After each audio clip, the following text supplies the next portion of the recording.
Conflict doesn't have a time and a place to happen, they just do. It often shows up at a time when you least expect it, and especially from someone that you never expected it from. As you've seen throughout this series, conflict happens just about anywhere, not just at work, but at home, in common spaces, outside, in your bigger family situations. So the question is, how do you prepare for conflict without walking around on eggshells and being fearful of a conflict which is going to come around the next corner? After all, we can't be constantly on guard, can we? Throughout my professional experience, and just as importantly, when reflecting on what works and what doesn't work, I realized something very important. Dealing with conflict is not simple, but it does require very simple tools. Tools that can be applied when things feel charged or unclear.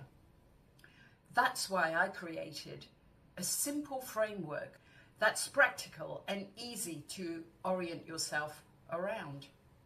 This framework is called the A.C.E. principles. The A.C.E. principles is a way of working with conflicts from the inside out. It helps you build awareness, tuning into what's happening on the inside before you respond.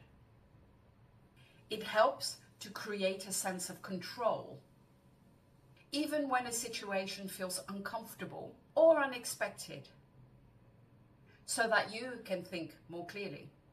And it supports you in applying emotional intelligence so that you are able to respond more thoughtfully rather than reacting in the heat of the moment. Now, let's be clear, this isn't about avoiding the conflict, not at all. It's about meeting it with more clarity, more steadiness and choice. As you saw in the previous episode, when someone has awareness, preparation and emotional regulation, they're far better equipped to address difficult situations, and even when power dynamics are involved. Having said that, nothing changes without your own investment.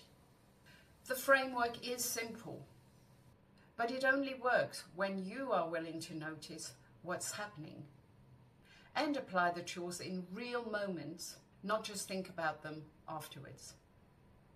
Conflicts are rarely easy or pleasant, but when you handle it well, it can leave you with something quite unexpected.